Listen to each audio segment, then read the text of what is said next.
Hi, I'm Lauren Kemp, And I'm Bridget Price. and this is Entrepreneurs in Progress. As most entrepreneurs are aware, going at it alone is tough, so it's not surprising that most of us seek a partner in crime. So on today's episode, we're going to be talking about partnerships, compatibility, our personal experiences, and some tough learning lessons. So let's get started. So Bridget, why partner with someone on a project? What are the upsides of going into business with another person? I think that most people who are looking to start their own business or venture, they ideally would love to do it with someone else who share the same visions and goals. And let's be honest, it's really hard to do it by yourself. And I think when we are kind of in that ideation stage where we're thinking about our ideas, talking about our ideas, if we come across anyone in our circle who is excited about that idea or even who inspired us to have that idea, we want to kind of bring them in and be a part of this new idea or this new venture. So, I think a lot of people, you pursue partnerships because it's hard to do it by yourself, and it helps kind of ease that load. And most of the time when we talked about this in episode 1, you don't know what the hell you're doing. So you want to maybe partner with someone who may have some resources and tools that can help the transition and help move this thing along. So I think that just like a lot of things in life, we seek to have a partner to embark on a journey with. Through school, through life in general, we have our friends, we may have siblings that we can constantly lean on. And I think business is no different than that.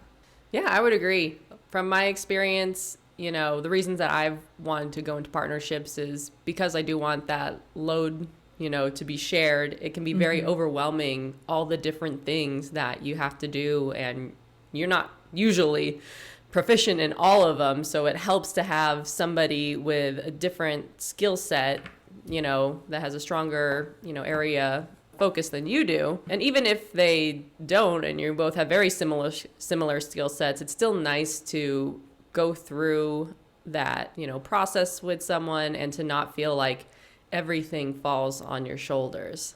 Right. Yeah. And I think it's a way to, again, hold yourself accountable, have some progress made, and not just have this be another place where an idea falls into the Bermuda Triangle where it's never seen again. and it's nice to share something with somebody else as well. And I think sometimes we should explore that a little bit deeper. But we really don't go through life alone, so why would we go through, business pursuits alone? Yeah. Yeah. So, I mean, in your experience, Lauren, what was your motivation to pursue particular partnerships or someone to work with on any of your business ideas? My motivation was, again, just that load sharing and the tools and skills. Like I definitely previously tried to find partners that had different strengths, to mine. And I think that's part of the reason that Brian and I work so well together is because when it comes to business and such, his strengths are in sales. He is very good working with people. He is big picture vision. And I prefer to be behind the scenes. I love diving into the details and keeping track of operations. We both have, marketing crossover, but there's definitely that distribution of skills and strengths and weaknesses. So there's that coverage as well. Sure. Yeah. And let's talk about that, right? For me, I was always pulled into a partnership by way of a relationship. And my husband was one who was very comfortable with going at it alone. I believe he preferred to have a partner, but just decided, hey, if I don't, it's not going to stop me, and I'm going to kind of, move forward. With me, I recognize that perhaps it's my soft skills. I know it's really hard to do it by yourself and just to not have the support. And I think partnerships can look different. So a lot of times for people in relationships whose partners are entrepreneurs, maybe that partnership is just ensuring that one is working full time or one is taking care of things in the home so they can focus on their dream, focus on the business, grow it, and everything like that. I did all of that. But in addition, I did come in a lot of times and help facilitate things within his within his business and ideas, and made sure that he didn't feel like he was alone, even if he didn't prefer it, even if he wanted to, again, not necessarily burden me, because a lot of times he felt like it was a burden for me to jump in, especially when this is something that he had in mind for himself. And he didn't want to feel like he was monopolizing my time. So I get that. But often you see people who could use your help. And with loved ones, you want to help. So I think a lot of times people are in unofficial partnerships and don't realize it. And again, it's that, I think that natural inclination of knowing how hard it is to go at things alone and wanting to showcase your support in any way that you can. So again, like yourself, I do think that you see your partner and you realize, oh, I have certain strengths that they may not have. I want to help bring that to the table and kind of ease their load. I think that's a great attitude that Marcus has, like, that attitude that I'm doing this and, whether or not you are joining. Yeah. And I think that's something that's one of the lessons that I learned, which we'll talk about later, being confident that you can do it on your own. Having a partner is nice, but it can also hinder you a lot. And it can prevent you. You can think that, oh, I can't get started or I don't want to do anything until I have a partner. It's like, no, have the attitude that you can do it and you are going to do it and they can come along for the ride or not. And then you figure out, from there. But so that's good. A lot of people don't have that attitude, right? A lot of people, I think they have great intentions with pursuing a venture, an idea on their own, but then they get stuck and they have to put it on the back burner. It takes a very special individual, I believe, to just be like, you know what? I'm a lone wolf. I'm going to go ahead and do what I have to do. And for me, when I see those types of people, like my husband, it kind of makes me more inclined to help. Like, I respect you so much and that you're trying to do this alone. I want to be of any support that I can. Kind of let's talk about this or let's dig in. And oftentimes he'll probably get mad that I'm saying this, but it's when he's in periods of distress. Like I see something completely going completely wrong and I'm like, I have to jump in. I have to help. I have to, ease this for him because it's been tough seeing a lot of things that come to the forefront and they're trying to navigate it on their own and it kind of sucks. So I almost operate, with the mindset of doing unto others as I want done unto myself. I'm trying to frame that differently, more or less doing what they've asked you to do or doing what they prefer to do versus what you think you'd want someone to do because everyone's different. But just being cognizant and aware of kind of the struggles that people go through and that makes me more inclined to help. But that's just me. Let's talk about what you touched on with regard to the struggle in partnerships. What are some concerns about pursuing partnerships and the downsides? Absolutely. So, the big one, another one that I learned was, no one cares more about your business than you. And with partnerships, it's usually not an equal amount of effort, Usually I think it's someone has, that vision that they want to achieve and they have a clear picture and they know how they want to get there. They just need help figuring out how to get there, and partners can influence that and definitely be part of that. But I feel like usually someone has an idea and are trying to get the buy-in of somebody else. And so when it's your baby, you're the one that's gonna be obsessed about it. You're the one that's gonna care and work, hours, because it's just on your mind. Yeah. You're so, you're passionate about it. And usually that's one partner, and the other partner, they may care a lot, but it's just not the same level Right. as you. And so that's one of the, pitfalls of partnerships. There's, legal woes if you end up splitting. That we, partnerships that don't fail fast and early. The further you get along, the harder it is to untangle that partnership, and just the legal stuff gets messy and ugly, and you just don't move as fast. Like if you're doing this yourself, you don't have to go to anyone for approval. You can move very quickly, which is big for me. I like to move fast, as you know. And you can't move as fast if you have to have joint decisions and have someone, you have to run things by. And then, of course, another big concern is just, the destroyed relationships that come from it, because so many partnerships do fail and end ugly. Yeah. How about you? What are concerns for you about partnerships? Yeah, one of the biggest ones is one that you already touched on, which is this is your baby. And no one is going to have the same vision about your business as you do, right? You concepted it, you have mapped out what it's going to look like.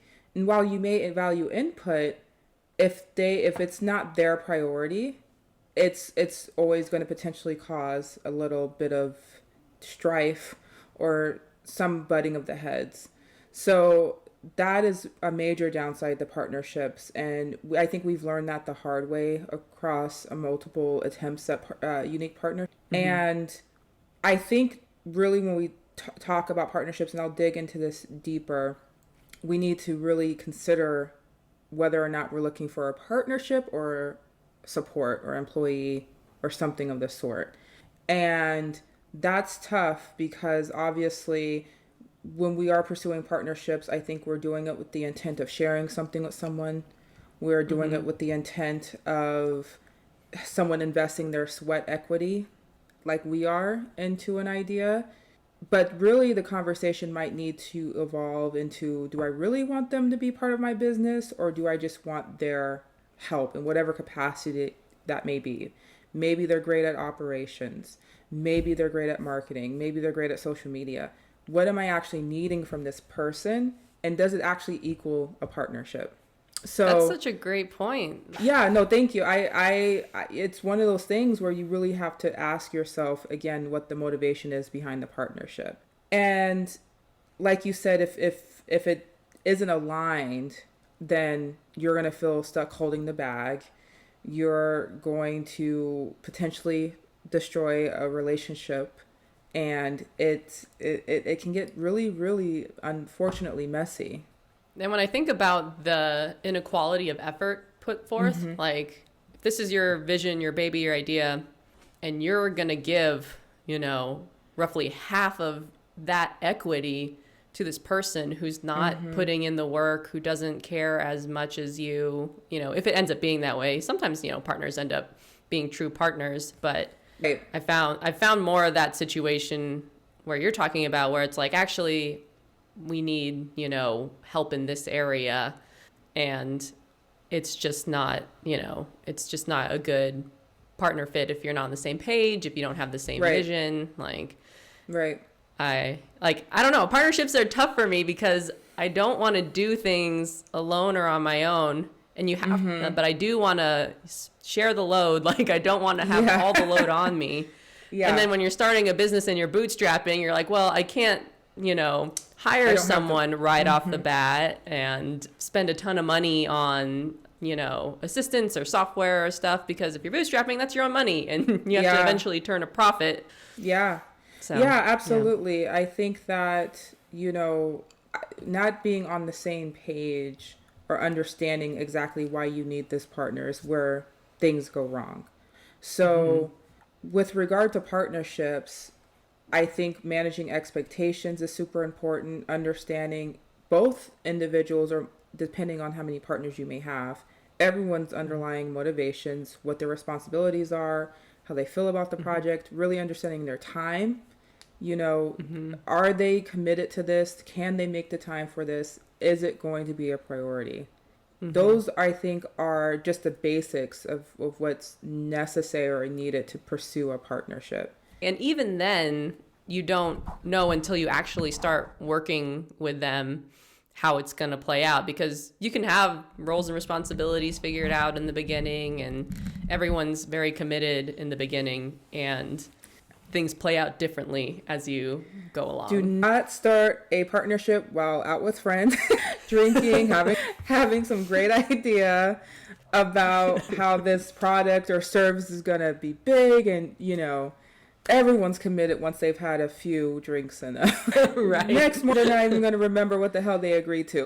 So making sure you're pursuing that partnership in a clear level or clear-minded frame of mind, and not kind of fly by the seat of your pants type of moment. So I think that's number one. And I think a lot of people conversations, or even quite honestly, even thinking about somebody, bringing them in, hey, let's go to happy hour, let's go grab dinner. Those drinks get to pouring, they're feeling good. Oh yeah, absolutely, I want to do this with you. Yeah, that sounds amazing, I'm totally down. And then reality hits, things start moving, and they're potentially feeling stuck, like, oh my God, I don't have the time to do this. What was I thinking? And they don't know how to get out. So I believe, that again, I think there has to be some window of time between when the opportunity is presented and then really understanding or vetting necessarily what or who this partner is and how they're going to contribute. And there are reality. This is why I'm saying you should not agree to be a partner over drinks or any chemically induced state, is because you might be like great friends with this person, great coworkers, but there's still personality differences. There's still quirks about one another that may not gel business wise with each other, and that has to be considered. And sometimes you don't even realize those personality differences until you're in the partnership, right? Because you've only focused on one aspect of your relationship. But then kind of the spontaneous nature that you might appreciate about a friend, you don't like that in business, right? You don't want that to carry over necessarily. Or if someone is super, by the books or type A or rigid, maybe that may not work for a particular business or venture or an idea that you're pursuing. So you have to take that into consideration. You may be great friends, but maybe you're not so great at being partners. Absolutely. Like, we are different people at work than we are in our personal lives. So you may know someone personally and have a feel, and have a good friendship, but people are just different when it comes to work, their relationship with work, working with others. It's just a completely different environment. And I remember telling Brian, I'm like, I don't like work Brian. I like my normal Brian. Sometimes I just don't need to be near work Brian. We've had to work through that, okay? Like, I mean, I respect the big, excuse my language, everyone, the big dick energy my husband has. Respect that. Me, during work, I'm like, I am not feeling that. But yes, it's like a learning process. It's, and for you and I, maybe it's different because we're married to our partners. So we have to work through that, right? We have to, okay, let's realign. Let's get this together. But yes, I mean, who we are at work is completely different than who we are in our personal lives. And I think we all have to consider that. And it would be interesting if I don't know if it would make sense to even do like a trial partnership, right? Like maybe see if this is going to work, see if this isn't going to work, see how we can work out the kinks. It would be interesting, but yeah, it's tough. I like how you brought up, this is something like we're married to our partners. We have to work through conflict together. Another thing to consider when you're in a partnership is how do you resolve conflicts and handle disagreements? Because when it comes to friends or acquaintances or people that you're not married or related to, right. There's not anything super strong holding you guys together. And usually they are in our life by choice. And usually you don't fight too much with them, at least depending on their personality. And, you know, it's just like, okay, like, you know, it's not worth getting a fight about because, you know, we're just friends and we don't really need to work through these issues, or, you know, we can kind of sweep them under the rug type of thing. Exactly. And you can't do that when you're partnering in business. And so it can get really awkward and uncomfortable really fast if you if you've never like fought with this person or had disagreements and you don't like know their conflict resolution style. You don't like, it's kind of. I feel like so many partnerships are exacerbated, or so many partnerships are just kind of carried through because people don't know how to resolve that conflict with someone who, like you said, we do not hold that special bond to, you know, whether it's a family member or partner, relationship partner. It's hard to navigate how to handle conflict with your friends or someone you may not even know that well, because sometimes partnerships are built out of just acquaintances, right? I met this guy, I met this woman, I think she'll be a great fit for XYZ, not even really knowing the person. Yeah. So all the considerations, and we're going to get into even more as we go down further. But right now I want to dive into some examples, the good, bad, and the ugly. So let's start with the good. Bridget, what does a good partnership look like, and how do you know if you're compatible? I think a good partnership looks like someone who is aligned with the same goals and visions that you have. Do you want to make sure you both share the same values or similar values with regard to just in life in general, but more so business? Making sure that it's natural. There's a natural flow. There's a natural routine to things. And I think any good partnership is transparent. You agree to be transparent. You agree to communicate. And you're not afraid to speak up. If something's going in a direction that you hadn't thought of or you weren't really crazy about, you can make that known and know it's a safe space. And even if you go down that path, then go ahead and figure out exactly how to recalibrate and get on the same page. So I believe sometimes you almost have to do like some type of personality assessment to really understand one another and the goals that you each have, and really making sure, again, you're on the same page. No one's going to deviate too crazy from it. And again, at the baseline, good partnership requires that communication, that transparency. Yeah, I would say that similar values and being aligned on vision and strategy is really big. Like that's a huge one, because if someone has a different vision and aren't, you know, completely bought in to yours, and, you know, you start to compromise or head in directions that neither of you end up being really happy with. And, you know, a good partnership, it's more like you're on the same page, but how you get there might be a little different. The goal, the vision, the strategies, like there's not a whole lot of deviation. Like Brian and I don't agree on everything strategy wise when it comes to Rotive, and we'll have disagreements and I will get really annoyed.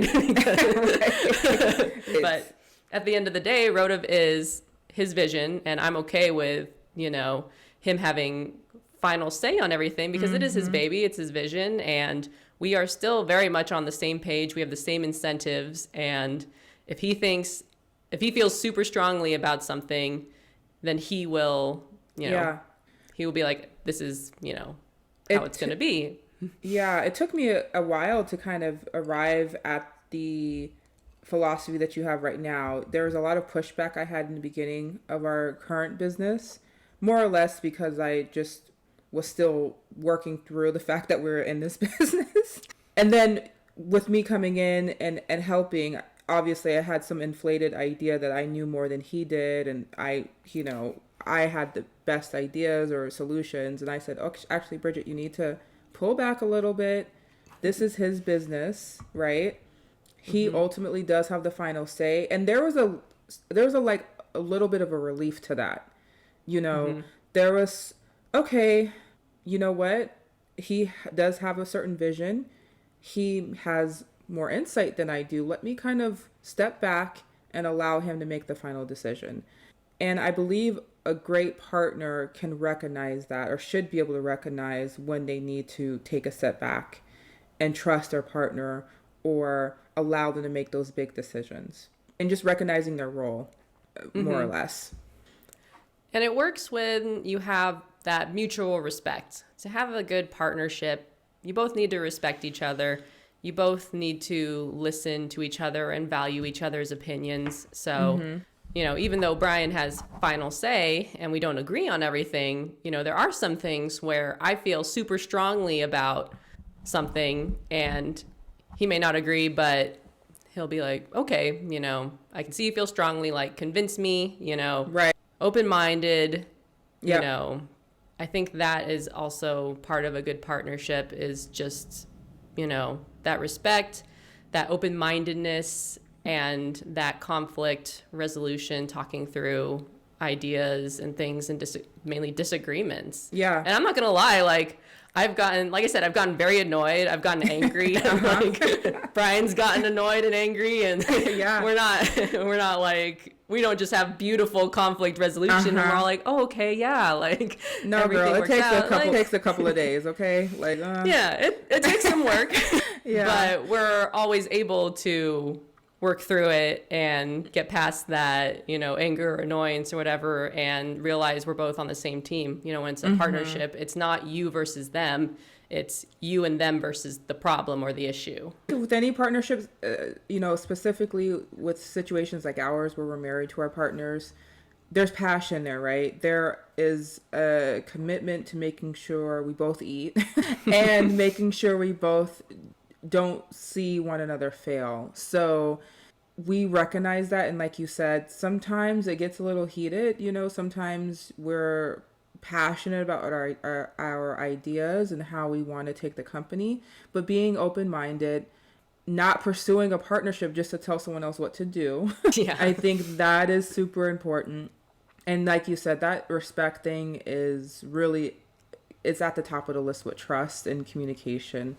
That is a necessity for a really good and strong partnership. Totally. Yeah. And it'll be interesting to see how this podcast ages. I know, right? We'll see. With Girl. all our We'll talk come of back. all our talk of partnership, because I would consider the one we have right now for this podcast a good one as well. Yeah. Because we've been able to get in a flow. We're on the same page about things. And I it's, think we're like you both said, open-minded, and we are really, we're going with the flow. We both throw out ideas, and we go back and forth with one another. So I agree, this is a good partnership. And it kind of naturally fell into place as far as roles and responsibility and things that I wanted to work on versus things that you wanted to take care of. So I think it's kind of lucky in that sense. Yeah. And we'll see how this ages, but I think we're good. Yeah. I think I'm we're praying good. that this does not age horribly. Yeah. Like, I feel good about this one. Yeah. I think we can go the distance. But After some of our past experiences. So, but nevertheless, we have cocktails to carry us through. Another key to partnerships: don't form them with drinks, but once you form them, have drinks. Yes, 100% yes. So, with that being said, Lauren, what do you think a bad partnership looks like? One that's not working out, one that probably shouldn't have never started to begin with. Well, I'll start with one that it's not working out, but it's not necessarily bad, because there are ones where it's just not a fit. So there are partnerships where the work needed does not fit the work the partner wants to do. And that's okay. Or, after a month or two, that's when motivation usually starts to decrease, because you're sinking a lot of hours and time and effort into something. And you, of course, are usually not going to see an immediate payout. Right. Yep. And that's when the motivation dips. And sometimes they realize, or you realize, this is not really worth my time and effort anymore. I don't want to continue with this. So sometimes those are ways where it's not necessarily a bad partnership. It just might not have been a fit. It might not be a priority, and it's just not working out. I think we'll go into ugly partnerships in a bit, but bad partnerships are essentially kind of the opposite of everything we described in the good, Yeah. partnership. Like they're disrespectful. They don't put in effort. You're on different pages. You're unable to resolve disagreements Yeah. respectfully. Like there's no accountability, Yeah. That to me is what, a bad partnership looks like. Yeah. What do you think? I would agree. I think that one partnership that lacks respect, trust, transparency, all those are bad signs. And I believe there's also, I would say, lack of accountability on whoever you're working with side. So if they're not able to hold themselves accountable for missed deadlines or missed projects or missed work, that is a really bad sign that the partnership is not working out and will not work out.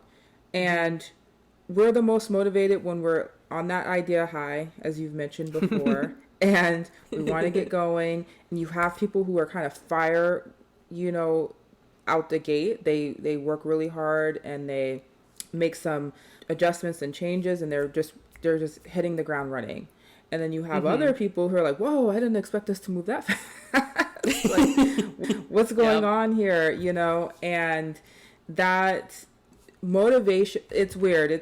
I've read something somewhere that said something to the effect of you cannot rely on inspiration to drive an idea or drive a business. Like, you have to be disciplined to see something through, because that, like you mentioned, that motivation is going to wane, that inspiration is going to decrease, life is going to get in the way, and you have to have an understanding of your big picture and your goals in order to stay disciplined enough to see that through. And again, like I said, hold yourself accountable.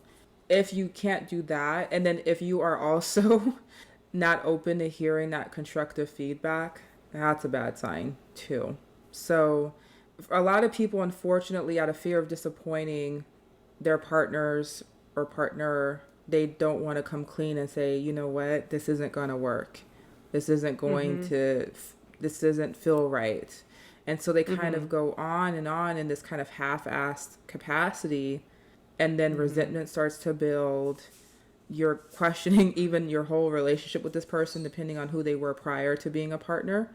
If they were a friend, coworker, whatever, you're like, oh my God, like I thought this person was amazing, but they can't even get their shit together, type of thing. But I want to say that to say, I feel like a lot of us have had those thoughts. Who we are and how we operate sometimes in partnerships do not make up who the totality of who we are. It could just be terrible timing. It could be just, again, goals not aligning and you don't know how to vocalize that. And I think we have to be slow to judge in those, circumstances. I feel sometimes a lot of us feel like it's a group, the dreaded group project where you're carrying the bulk of the work. And you feel it, right? You feel like, oh my God, I have to do this again. And, but again, just being clear and communicating with one another can kind of help prevent that. But sometimes you get stuck, and we have to learn how to be able to split amicably and without any hard feelings. And I believe people allow partnerships to go on longer than they should. I think you make a good point about how to split amicably and how to separate this one experience partnering with someone from, any other experience you've had with them. Because usually you've had a lot of experiences with them, and usually positive, because that's why you would want to partner with them. And you don't want to let this one negative experience, completely destroy your relationship when you have, sometimes years of, good relationship, good friendship, good actions, and this is the one weird exception where it didn't work out, and do you want to throw away everything because of this one experience? And I'll be very honest, I've been a bad partner. Okay. So this was several years ago. I've worked with a number of people in my life, and I was not always the best partner, either taking on too much, spreading myself too thin, over promising and under deliver. I recognize that I was a bad partner. And I'm older now and recognize, okay, I can give this much, I can't give this much, it's a lot easier for me to be a good partner. And before, especially when you're younger, you think you can do everything and anything and you try. And you don't realize shit takes a lot of time and a lot of planning, a lot of just dedication. And I had so much on my plate, it was foolish of me to think I can get everything done. So I've been a bad partner and I recognize that I don't want to be a bad partner anymore. And for me, it's really important to manage the expectations of those who I'm working with and really be consistent. For me, I want to show up. I want to make sure I carry out my portion of the work. That's important to me. And I set aside time now to do that. Wasn't always easier in my past life, but that's an effort that I'm making now. That's great. And I think that's another thing that partners might need is self-awareness, self-awareness about how much you're taking on, self-awareness of, how your actions affect your partner. And part of that is accountability too. So, acknowledging, your part in things as well. If you like self-awareness, realizing, okay, maybe I'm not being the best partner. Maybe this is actually too much for me right now. And it sucks to have that conversation, but at least, I feel like the earlier you can figure out whether a partnership is going to work or not, like the better. The earlier you can figure out that this is not going to work out, the more likely you are to have less of a ugly fallout later. And we know when that time is, right? But we, as humans, we try to see if we could fix it. We tell ourselves next week's going to be it, or I'm going to get my shit together and, but then we know what it is. We know that we are at our limit, and we try to expand that limit by lying to ourselves and saying that we can take on more than we actually can. So that self-awareness is super important. And I would arguably say that that's a requirement as well to being a good partner, and recognizing your shortcomings and working actively to fix that. Agreed. Yeah. So Lauren, what are some of the most horrific fallouts or situations you've had with bad partnerships in the past? So I feel like that could be its own hour-long episode to really get into the whole background and details and do it justice. We don't have time for that.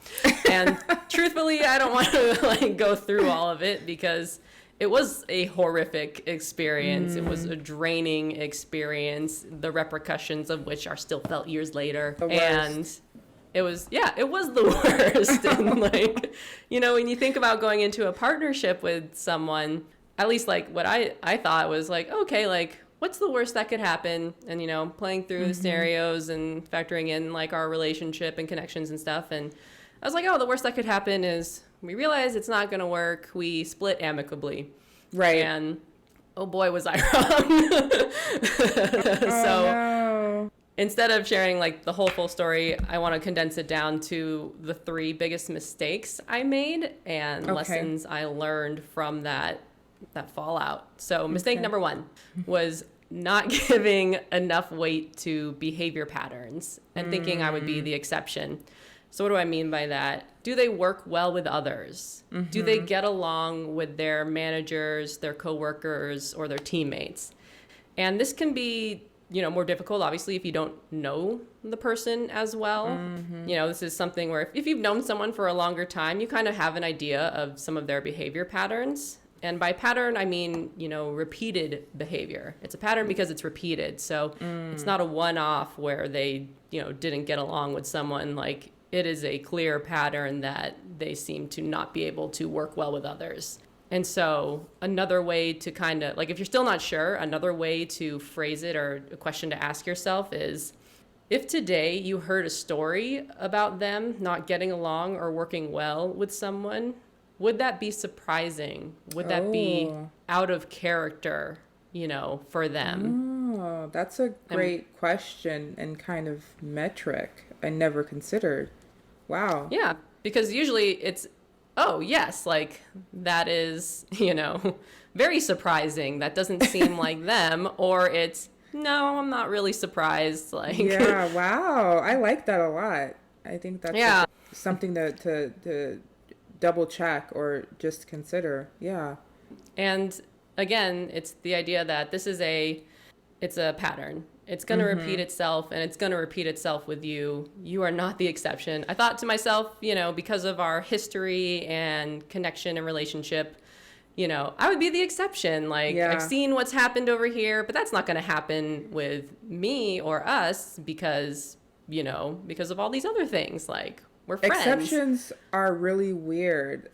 If you have to be an exception, there's no point in being the exception. It's one of those weird conundrums. So, Yeah. The exception that proves the rule.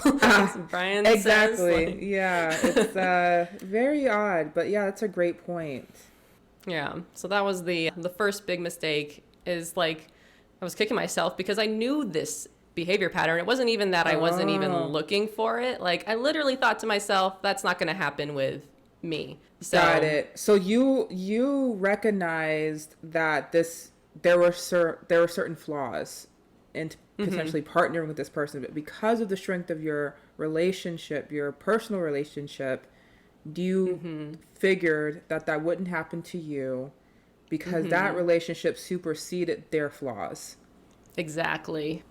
Because you treat your friends differently than you would a stranger, and Right. I don't know, when, like I said, your work behavior is different than your friendships, and it's it's a pattern for a reason. It's gonna repeat, and you are not the exception. Which is so disappointing, right? It's so heartbreaking. Like, Yeah. how could I not be the exception?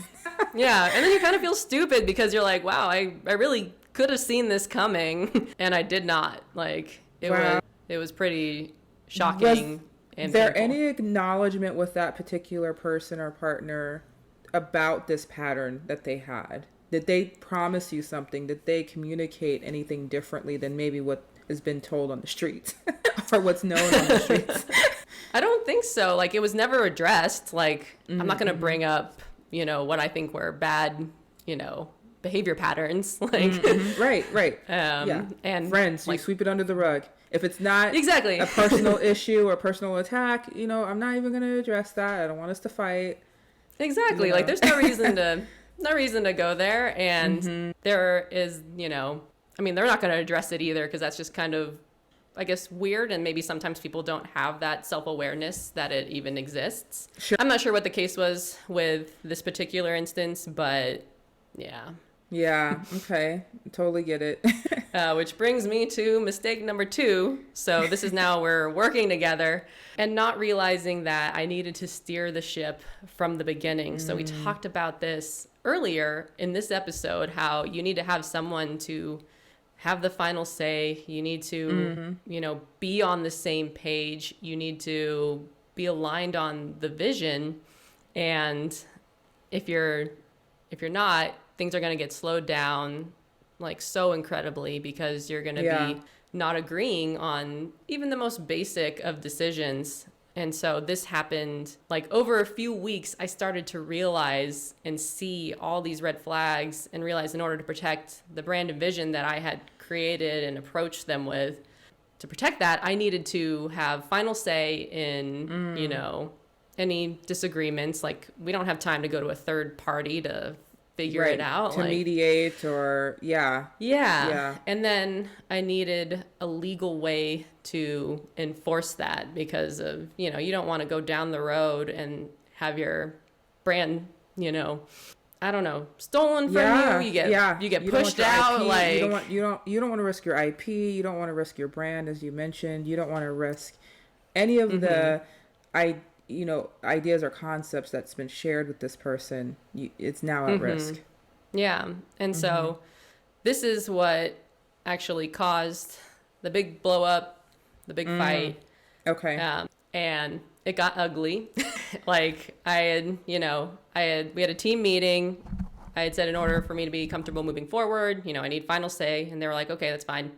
And I said I needed a legal way to enforce that. And that would be 51% equity to your, 49%. And I said, profit sharing, can still 50-50. Sure. I just wanted that, that control, that, symbolic thing, that thing that would make me feel safe and protected for this brand, my baby.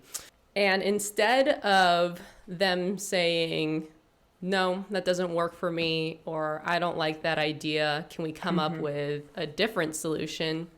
They lost their temper. They started making personal attacks on my character, and not just my character. They brought in my dad's character. Yeah.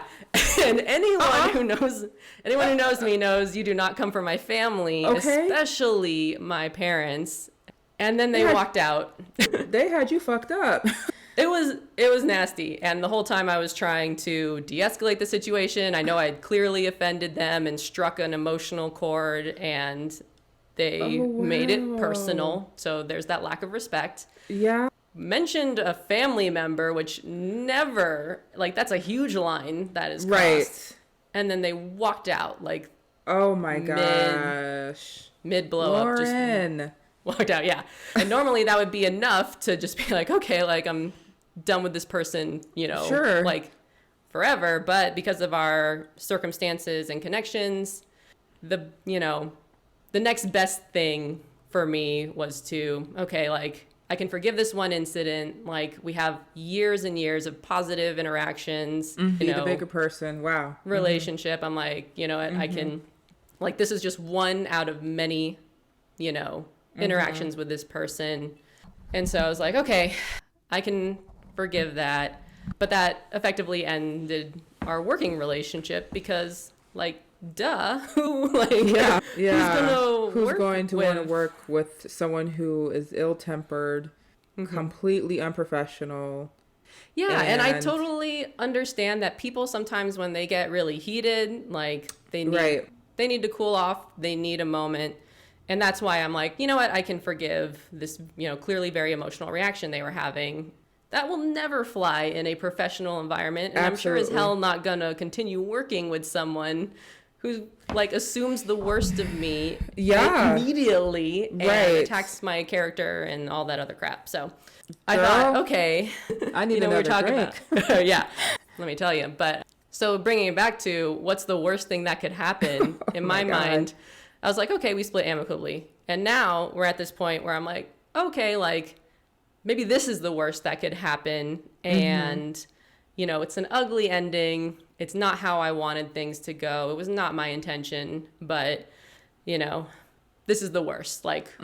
We can, get past it and just not work together. Clearly it's not a fit. I was wrong again. Oh, gosh. It does get worse. Oh, no. Which brings me to mistake number 3. Not looking for accountability when considering a partner. So, the next day, after everything is kind of cooled down, I sent a message to them, saying that I was sorry for how things played out, the previous night. I definitely think I could have brought up my concerns better. I could see how they would feel blindsided, because they're thinking that everything's going along well. And meanwhile, I'm seeing all these red flags and I, all of a sudden, I could just see how they could feel blindsided. And I could have done a better job either preparing them for that conversation or, I could have just brought it up better. Okay. You know what I mean? Right. And then I also could have offered I could have done more research and offered a different solution for how to legally ensure that I would be able to enforce having last say on disagreements without it having to be a 51-49 equity split. So could have done a little more research. We could have probably come up with a different solution for that where we could have still had 50-50 equity. So, but we never really got to that point. And back to that accountability, and I sent this message and they never responded to me. And instead they threw a temper tantrum on their Instagram. Oh no, honey.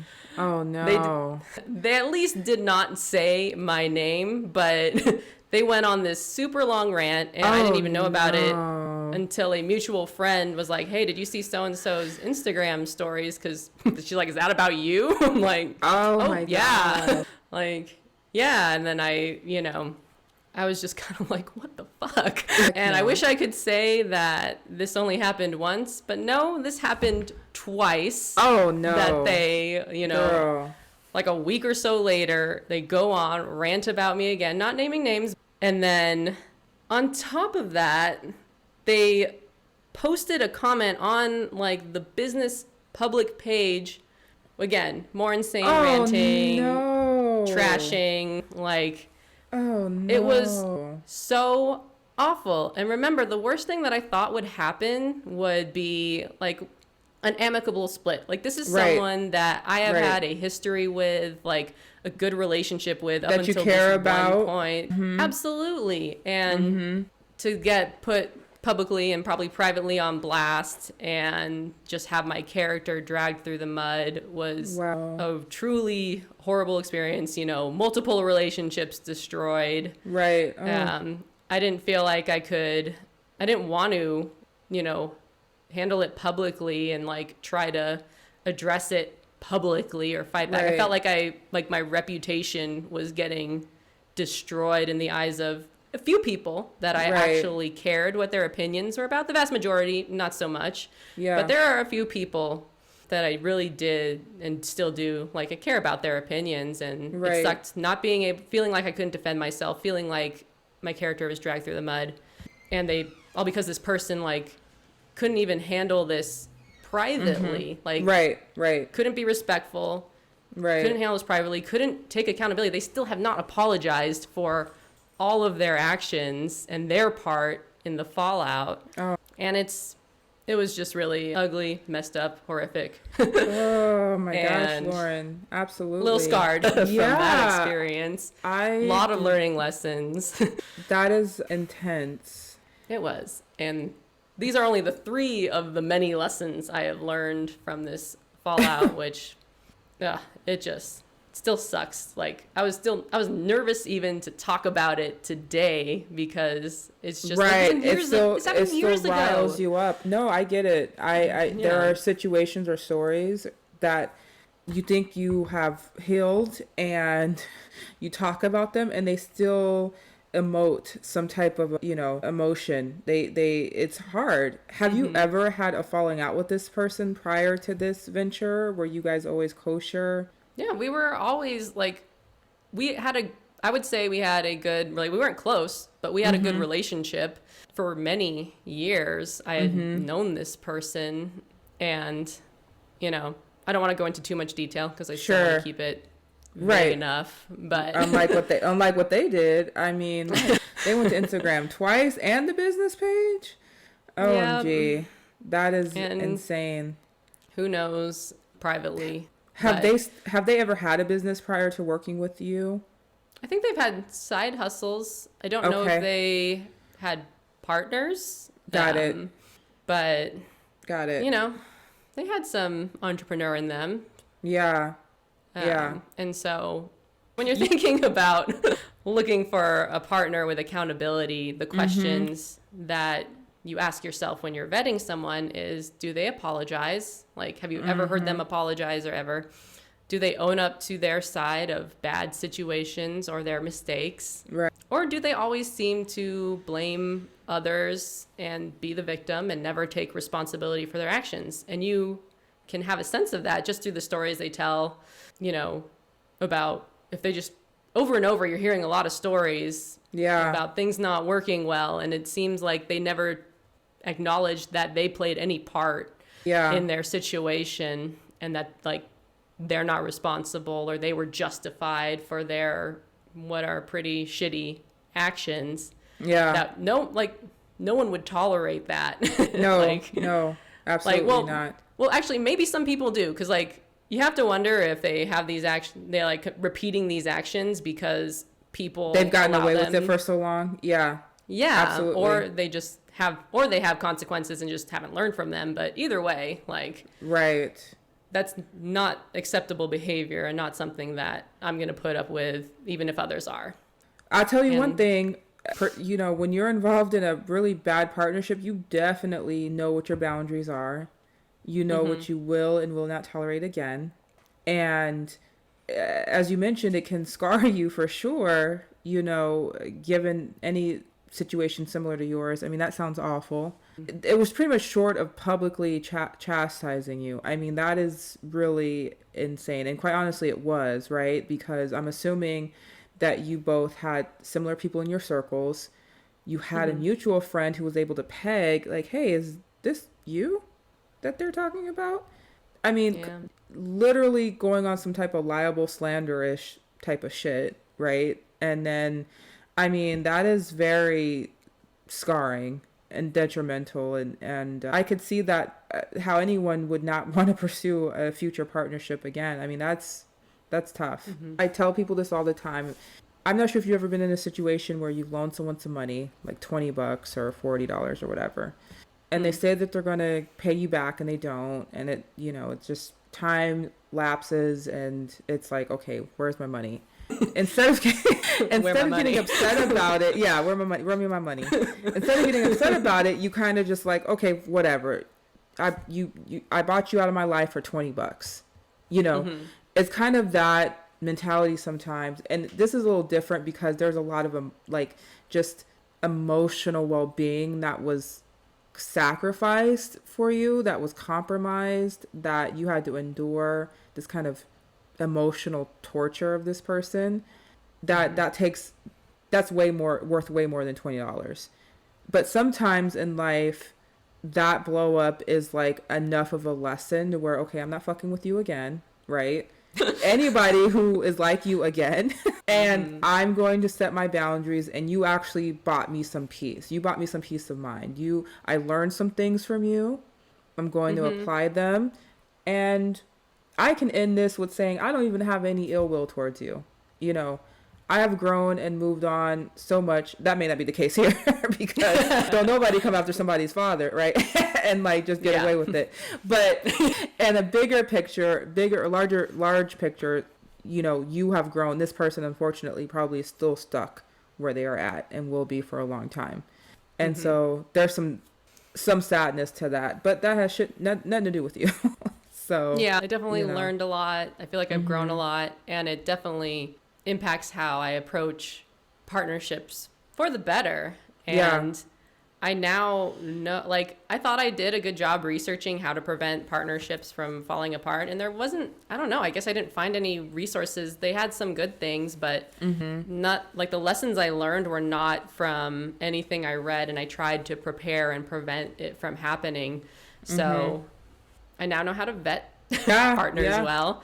I Yeah. now know that, I personally recommend for anyone who's going to partner with someone to do a mini project or a trial with them first before committing long term. So we did this. So after this whole incident, we ended up wanting to partner with another, like one of Brian's friends on Rotiv, and Mhm. he's the greatest. He's the like nicest guy Aw. ever. He is so wonderful. I can only sing praises about him. Oh. And it didn't work out, but they had an amicable split. And I think one of the reasons we were able to do that is we were able to be like, hey, let's do like a 3-month trial, see how Mhm. this works out, see if it's not only a fit for us, but a fit for you, if you even want to, do this beyond. And it ended Right. up not working out, which is fine. And we paid him for his time and effort that he Right. put towards Rotiv. And so it was a super respectful, amicable split. And it's also the reason that, when I came to you with the podcast idea, I pitched it as, hey, let's just do a 7-episode mini series. Let's see if we can accomplish that one goal. That will take us about 2 months, which is around Yeah. the time where people usually either decide they want to continue with something or not. And here we are in episode 5. And things are going well, Yes. so that's great. But I definitely recommend doing the mini project and trial run for both people involved, for at least 2, maybe 3 months. Yeah, that's a great suggestion. And like I mentioned earlier, you really have to figure out if it's a partner that you want or if it's technically an employee or some type of contracted labor. Because sometimes even partners who you might think would be great partners aren't really invested or they don't have the time to invest. And so they can help you temporarily, they can help you for this blip, but they aren't available full time. And I think kind of pursuing like that project based type of trial is a great way of determining whether or not a partnership is worth pursuing. I believe just being open and letting people know, like, let's see how this goes, let's fill this out, and then we can see where we end up a couple months down the road. It probably will take off a lot of pressure, too, off the person who's being asked to partner with someone. They might feel a little bit better about kind of jumping into this venture and seeing and filling it out versus fully committing on day one. Yeah, absolutely. So, do you think it's a bad idea to partner with friends and family?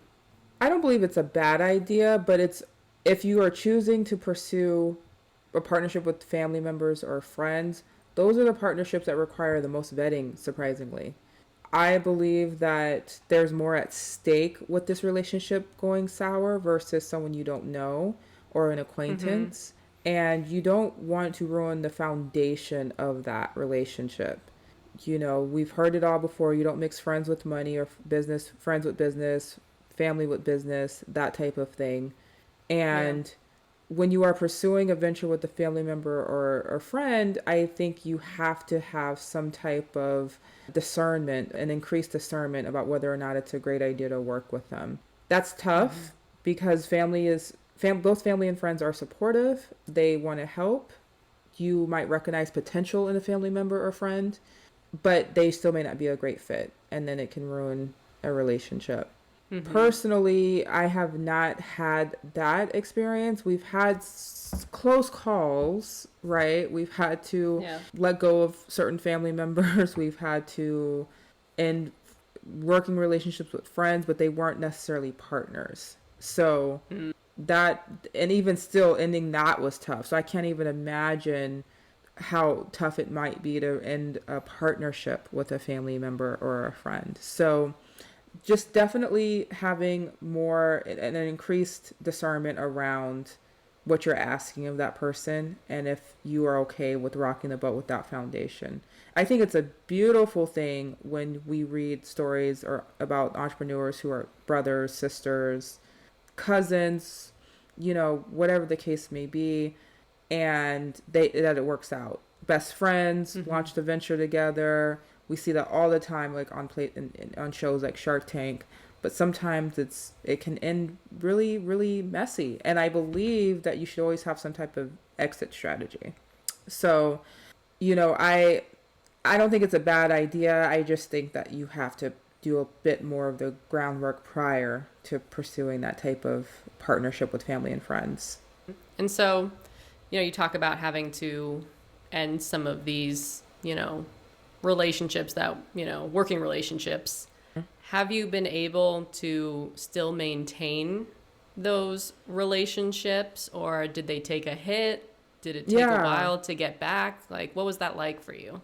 Well, I think in all instances they took a small amount of a hit. You know, I think there's ego at play there. There's disappointment there. However, because we did it in an amicable way, like we were very transparent about what was going on, it took less of a hit. We avoided any personal attacks or digs, and we just really focused on the work output. That was it. You know, this has nothing to do with this. This is just completely about kind of where we're going and what we're planning to do. So that helped. I think in one instance right now, there still may be some lingering feelings about some things. Thankfully, because the foundation of our relationship is really strong, that's kind of carrying us through. I won't be surprised if we revisit it at a later date, but it won't be so amped up. It won't be so detrimental. So I'm grateful for that because we recognize that it can go left real quick. So I think, you know, just being transparent, and I have the luxury of working with someone like Marcus who is very good at compartmentalizing those things. How I feel about you personally does not reflect how I may feel about you business-wise. And for the most part, people who interact with Marcus, they get that. With me, I'm very much of a gray area person. And that's because I care deeply about the people in my life. I care deeply about their feelings, and I never want to either intentionally or unintentionally hurt them. So I tread very lightly. That can be a disadvantage sometimes because people are aware of that characteristic about me and they kind of play on that. So it can make it really tough to make those business decisions, you know? Absolutely, because I think that's again one of the mistakes from not, having a clear leader or someone steering the ship from the beginning is because you want to try to be equal and you want to be considerate of your partner's feelings and opinions Right. and ideas, and sometimes it's just not working out that way, and Yeah. that's why, you do need to have someone who is the leader. Yeah. And I guess the question we could potentially ask ourselves, Lauren, do we really need a partner? Do we need partners? Again, what are the goals around partners? And if we do engage with partners, how can we pivot, right? So I know you owned up to your mistakes and you tried to make it work, but can you truly pivot? Are you working within a partnership where there's 3 or 4 or 5 of you, and then may potentially have to vote someone out, buy someone out? Are there opportunities to pivot and either go at it alone or pursue another partnership? I think there are, I first want to tell everyone that one, you can do it alone, and it is sometimes better than choosing the wrong partner and having a very Absolutely. ugly fallout. That is way better. So don't go into a partnership because of fear that you're unable to do it. Make sure you vet them very well. But also, I think that you can have, multiple partners or another partner and still pivot and buy someone out or part ways down the road. I think the caveat is you need to be aligned in the beginning. You need to be on the same page, or else it just doesn't really work, because you have to invest so much time and effort into a business that you don't know is going to work out. And, if it works out later and you're able to buy someone out or they want to leave and they don't that's great. I think there are examples of that, out there. And I think that can happen, but there are certain things that you need to do, in a partnership, which is, being respectful, taking accountability, putting in the effort and time, and being on the same page. Yeah, I would agree with that. I've seen partnerships implode, well into the partnership, right? They've made some money, they've had some success, but someone's moving a little bit shadily, they're not being completely honest with their partner. There's some ego attached. I've seen it all, quite frankly, and it's really sad to see people build something together and then they can't figure out the stuff as they've grown and arguably have made it. And it can get really, really ugly.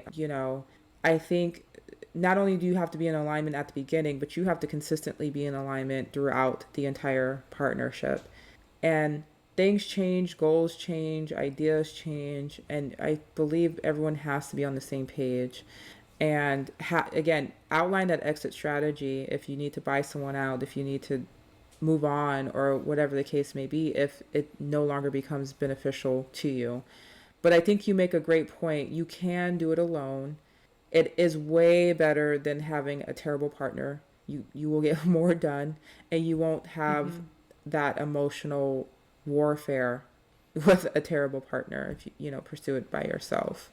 So, Marcus actually has a unique situation where he ended up pursuing a partnership with someone, and it seemed good, and then it turned really ugly really fast. Lawyers were getting involved, contracts were getting involved, signing away things. Ooh. It was bad. It was kind of strange, to be quite honest. And to be fair, this person had experienced a betrayal of some sorts in his previous business. Partner took off with the IP, stole his idea. So there was an understanding there that this person was trying to protect themselves, but they went about it really just terribly.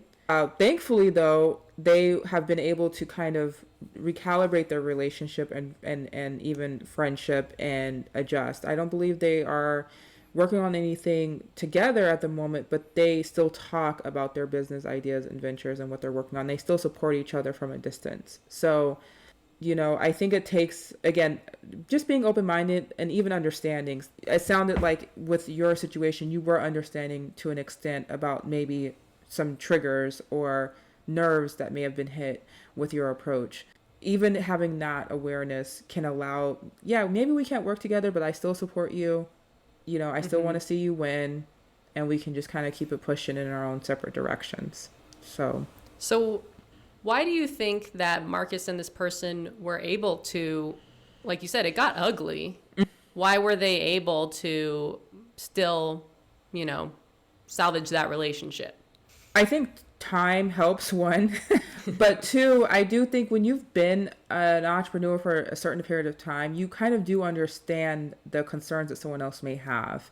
Knowing this other person's backstory, knowing that they were betrayed, that allowed Marcus to not take this messiness of a partnership personally.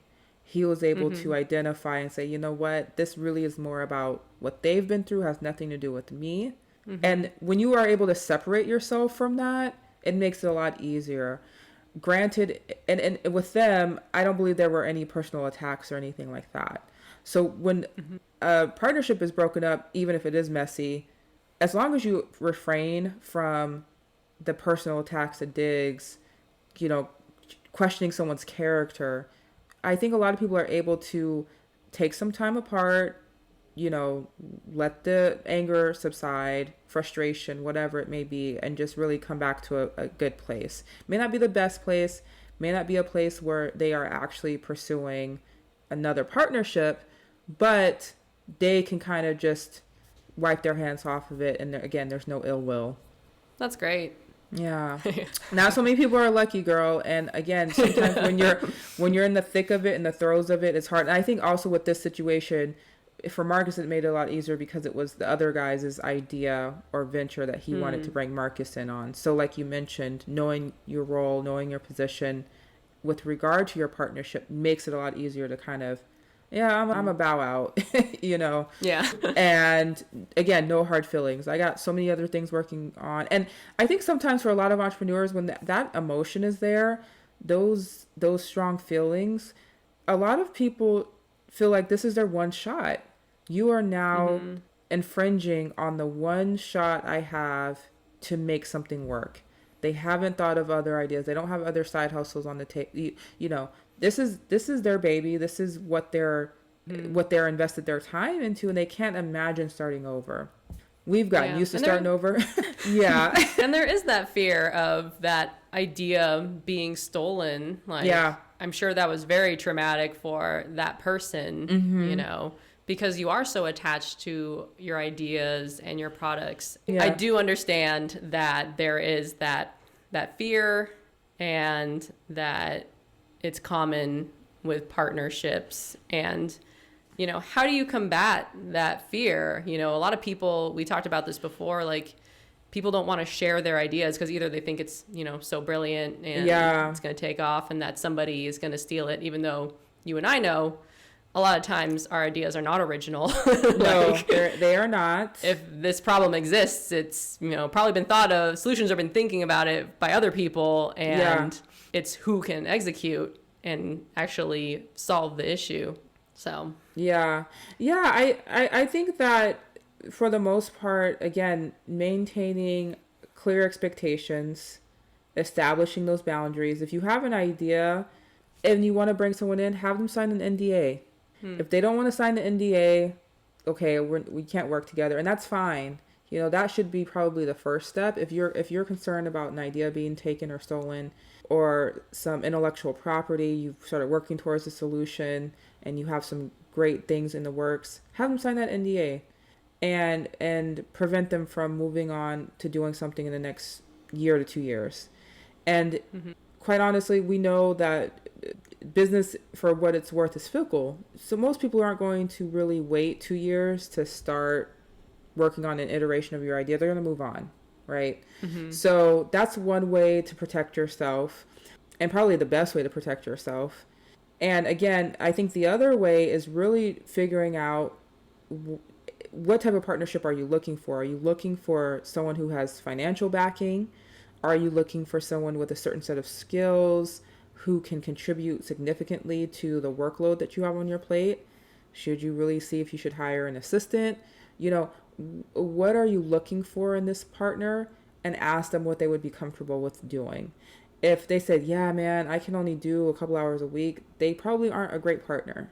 And you probably should consider hiring them as on a consultant basis, freelance type of situation, and then assess your need for a partnership. I think with ideas too, like if you're afraid of somebody like quote unquote taking your idea and running with it, you know, ideas don't, again, mean that much. It's about execution.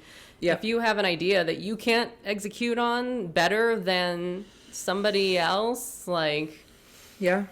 it doesn't really matter. It doesn't matter who has the idea first. There are so many cases where even being the first to, you know, Market is an industry, first to market, doesn't mean that you're going to be successful. Like, you're not going to be the only person. If you actually truly have a good idea, it's like other people are going to catch on and they're going to do it too. They're going to replicate the way that you and duplicate it, and you have the big boys who come in and, as Kevin O'Leary says, stomp you like the little cockroach that you are.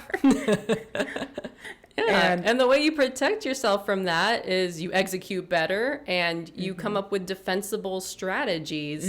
You know, you don't just cry about how somebody quote unquote stole your idea, you know? Right. Absolutely. I agree. And we have to let go of this idea, no pun intended, that our idea is something that is so fragile. It's not, like you said, it actually holds up more than you think.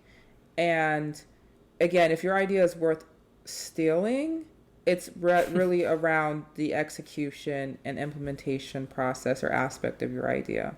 You can tell someone you have an idea, but if they don't know what your plans are to move forward with it, they may go out there and completely flounder. They may also take your idea and have better ideas on execution than you did and be successful. And that is painful and hurtful. But again, if you are really concerned about the idea part, just have that NDA signed, you know, notarize your idea from date of concept. There's some protection around that, not a lot. Yeah. You know, and just take those necessary steps. You'll never go to market. Like, eventually your idea is going to be out there in the public. You know, like, unless you're Coca-Cola, you don't have a secret, you know, right, recipe. Trade secret recipe. Yeah. That they've had for years. But, yeah. So, I guess to wrap up, are there any other parting words of wisdom or advice or lessons learned when it comes to partnerships and vetting somebody? For me, it's really just about managing those expectations. And like you mentioned earlier in the podcast, just making sure that you are aligned and stay aligned throughout the entire process.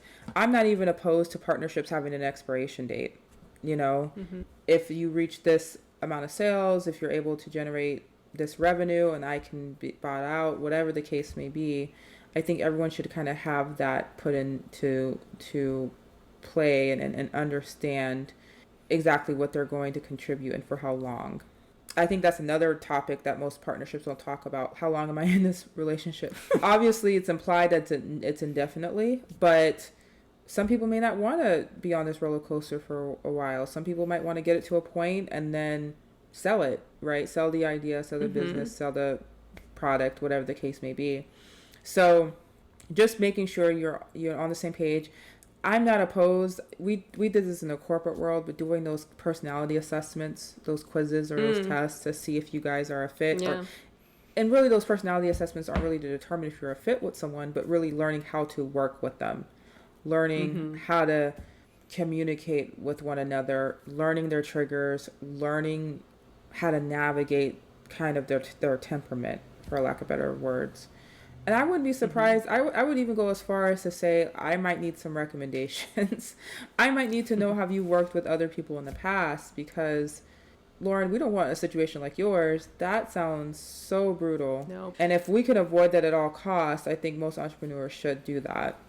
Yeah, I agree to all of the above. I think the biggest takeaway and advice I could give to people is do a trial run, do a mini project, because, you know, you can vet people and, you know, talked about strategies for how to vet partnerships and what to look for, but you don't really know how it's going to work out until you actually start working with them. So start with a small project, start with a trial that, you know, lasts somewhere between 2 and 3 months.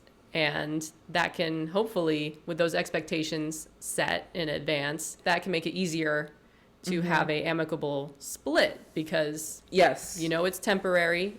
Yes. And it takes the pressure off both of you. And it's not this, you know, lifelong commitment on day one. It's, let's see how we work together on this project. And I think 2 to 3 months is enough time to figure out your flow, your style, your, you know, how you work. So yeah, absolutely. Yeah. Awesome. So yeah, thanks for listening. I know this was a longer episode than our previous ones, but it's a really fun and interesting topic, and a big one for entrepreneurs, quite honestly. Like, subscribe, share. All Thanks, the things, Lauren. and thanks, Bridget. Talk to you soon. Bye.